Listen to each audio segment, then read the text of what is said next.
کہ جتنا یہ ٹیبل ہے، ہم لوگ 4 یہاں پہ افراد ہیں تو 2 اور لگا لیں تو اتنی چوڑائی کا وہ کمرہ ہوتا ہے، اور وہاں پہ کیمراز اور آلات فٹ ہوتے ہیں اور لوگ سن رہے ہوتے ہیں. اس ماحول میں نہ کھل کے بات کی جا سکتی ہے، اور یہ دور رس اس کے نتائج ہوتے ہیں. اور ہمیں اس ماحول میں، آزادانہ ماحول میں، وہیں پہ اڈیالہ جیل میں ہماری یہ ڈیمانڈ تھی، اور حکومت نے یہ وعدہ کیا تھا کہ وہ اس کو فیسیلیٹیٹ کریں گے. آج 7 جنوری سن 2025 ہو گئی ہے، ابھی تک ہمیں کوئی اطلاع حکومت کی طرف سے نہیں ملی. بحیثیت ایک ورکر پاکستان تحریک انصاف، میڈیا پہ بھی اور باقی جگہوں پہ بھی واضح طور پہ میں نے کہا ہوا ہے کہ حکومت کا سیریسنس، ان کی سنجیدگی اسی بات سے پتہ لگے گی کہ ہمیں وہ انفیٹرڈ ماحول میں بندش کے بغیر ہماری وہ ملاقات وزیر اعظم عمران خان صاحب سے کرائیں، کیونکہ ہم ہدایات وہی سے لیں گے اور آگے اس مسئلے کو چلائیں گے. دوسری اہم بات خواتین و حضرات، 5 دسمبر 2024 کو وزیر اعظم عمران خان صاحب نے ہی یہ مذاکراتی کمیٹی بنائی اور اس کو ایجنڈا دیا. میں اس کو at the cost of repetition اس کو دہراتا ہوں، جو بیرسٹر غور صاحب نے بھی بات کی، کہ ہمارے جتنے اسیران ہیں بشمول وزیر اعظم عمران خان صاحب، ہمارے لیڈران، ان کی بیلز پہ جو آپ کے پروسیکیوٹر ہیں، اور یہ ایک کوئی فیور کسی سے نہیں چاہتے ہیں، نہ کوئی ڈیل ہے نہ ڈیل ہے، جو آپ کا ایک سلسلہ ہے جو آئین اور قانون کے عین مطابق ہے. اور انہوں نے کہا میرے ساتھ جو کچھ ہوا میں نے معاف کر دیا.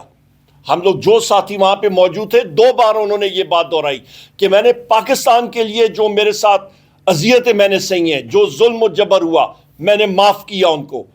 آج آپ معیشت دیکھیں، تقریباً 20 لاکھ نوجوانان اور لوگ پاکستان سے باہر چلے گئے 2 سال میں.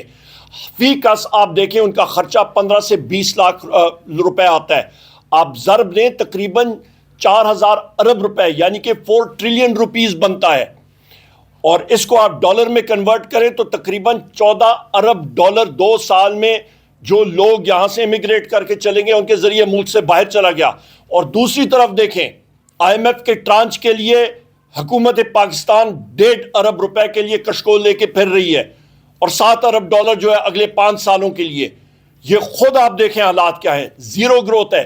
Large scale manufacturing finance committee کی میٹنگ تھی، اسٹینڈنگ کمیٹی، اور چیئرمین FPR کو جب میں نے کنفرنٹ کیا کہ آپ کی لارج سکیل مینوفیکچرنگ زیرو ہے، اس نے یہ اس چیز کا اعتراف کیا. اور لارج سکیل مینوفیکچرنگ خواتین و حضرات جس ملک میں زیرو ہوتا ہے اس کا مطلب ہے کہ گاڑی چل ہی نہیں سکتی. لارج سکیل مینوفیکچرنگ ہے وہ انجن ہے جو کہ ایک معیشت کو آگے لے کے جاتا ہے. جب انجن ہی آپ کا سیز ہوا ہو تو معیشت کہاں پہ جائے گی؟ بے روزگاری آپ کی عروج پہ، آپ کا ریونیو کلیکشن 450 ارب، تقریباً 400-450 ارب روپے کا اس وقت تک شارٹ فال ہے. کہاں پہ پورا ہوگا؟ آپ کی اس وقت تک بے روزگاری عروج پہ جا رہی ہے. آپ کے اس وقت ملک میں افراتفری ہے، نیشنل کوہیژن آپ کی نہ ہونے کے برابر. انہی پالیسیز کی وجہ سے PDM-1 حکومت، کیئر ٹیکرز، اور ابھی شہباز شریف کی فارم 47 کی حکومت، ان ساری چیزوں کی وجوہات کی وجہ سے ملک ہمارا ڈاماڈول صورتحال میں ہے اور تشویش ہے ملک میں. اور اس کا صرف واحد حل یہی ہے کہ ملک میں الیکشن ہونے چاہیے، فری اینڈ فیئر الیکشن ہونے چاہیے. خواتین و حضرات، ہم لوگ ڈیمانڈ کرتے ہیں کہ اس وقت مذاکراتی عمل یا سنجیدگی سے جانا چاہیے آگے، تو اس پہ انفیٹرڈ ایکسیس وزیر اعظم عمران خان صاحب تک ہمیں ملنی چاہیے. جو کچھ خبریں چل رہی ہیں اس کی وضاحت دینا چاہ رہی ہے. سب سے پہلی بات یہ کہ القادر ٹرسٹ کیس میں جو کل کی ڈیٹ پڑی ہے، یہ کہا جا رہا ہے کہ کسی ڈیل کی وجہ سے شاید اس میں ڈیٹیں پڑی ہیں. اس کا کیس ہم واضح طور پہ خان صاحب کل کہہ چکے ہیں کہ اگر خان صاحب جیل میں ہیں تو وہ کسی ڈیل کی نتیجے میں نہ باہر آئیں گے، نہ کسی ڈیل کے نتیجے میں اس کیس کا فیصلہ ڈیلے ہونا چاہیے. القادر ٹرسٹ ایک پولیٹیکل وکٹمائزیشن کی بیہودہ اور بیس لیس کیس ہے. خان صاحب کی ٹوٹل اس میں ٹرسٹی کی حیثیت ہے. گواہوں نے ایڈمٹ کیا ہے کہ نہ خان صاحب نے کوئی بینیفٹ لیا ہے، نہ وہ پیسے کرپشن کے تھے، انلیگل پروسیڈز تھی، اور نہ ہی سرکار کو کوئی لاس ہوا ہے۔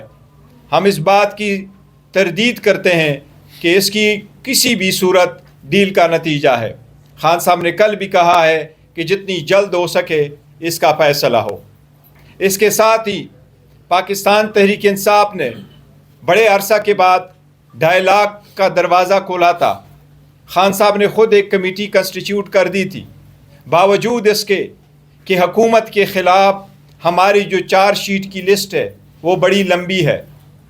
وہ چاہے اس وقت سے شروع ہو جس طریقے سے خان صاحب پہ 200 سے زیادہ کیسز بنائے گئے، اس وقت سے ہو جب ہم سے بلا لیا گیا، ہمارے بندوں کو روکا گیا، الیکشن سے روکا گیا، ہمارے جو وکٹری ہے اس کو شکست میں تبدیل کر دیا گیا، آج تک وہ کیسز کے فیصلے نہیں ہو سکے، اور حکومت کے خلاف ہماری لسٹ لمبی ہے۔ جس طریقے سے ہمارے لوگوں پہ گولیاں چلائی گئی، جس میں سے 13 بندوں کی شہادت بھی، کئی سارے مسنگ ہے، وہ لسٹ اپنی جگہ۔ لیکن خان صاحب نے یہ کہا تھا کہ 2 نقطوں پہ ہم لمیٹڈ مذاکرات کرنا چاہتے ہیں۔ وہ مطالبات پاکستان تحریک انصاف کی طرف سے تھے، ایک کہ سارے اسیران کی رہائی ہو، اور دوسرا 26 نومبر اور 9 مئی پہ کمیشن کا قیام ہو۔ اس کے لیے 2 میٹنگ ہوئی ہے۔ تیسری میٹنگ کے لیے پارٹی کی طرف سے یہ کہا گیا تھا کہ تب آگے پروسیڈ کریں گے جب خان صاحب سے ملاقات ہوگی۔ اسپیکر صاحب نے بھی اس کا عندیہ دیا تھا کہ خان صاحب سے ملاقات ہوگی، ان سے مزید ڈائریکشن لیں گے تو ان کے آگے اس کے بعد تیسری ملاقات انشاءاللہ تعالی ہوگی۔ صاحب کے ساتھ شیڈول ہے۔ اسی طرح تعطل کے شکار نہیں ہونے چاہیے مذاکرات کسی ڈیل کے لیے نہیں کر رہے ہیں، بس ملک کی بہتری کے لیے کر رہے ہیں، عوام کے لیے کر رہے ہیں۔ خان صاحب پاکستان کے عوام کی آزادی کے لیے جیل میں ہیں، وہ اپنے ذات کے لیے نہیں کر رہے ہیں بٹ پاکستان کے عوام کی خاطر کر رہے ہیں۔ اس میں تعطل نہیں ہونا چاہیے۔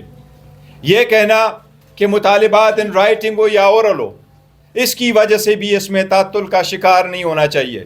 مذاکرات ہونے چاہیے اور مذاکرات کامیاب ہونے چاہیے، لیکن پہلے بھی واضح کر چکے ہیں یہ کمزوری نہیں ہے۔ پاکستان تحریک انصاف اپنے تحریک شروع کر چکی ہے، چلے گی، اور خان صاحب جس طرح سول ڈس اوبیڈینس کا اناؤنس کر چکے، وہ سول ڈس اوبیڈین کی تحریک آج بھی انٹیکٹ ہے، اور خان صاحب کی پاکستان اوورسیز سے وہی ریکویسٹ کی تھی کہ اپنے ریمیٹنسز کو لمٹ کرے۔ اور صاحب، بیرسٹر گوہر صاحب نے خواتین و حضرات تفصیلاً آپ سے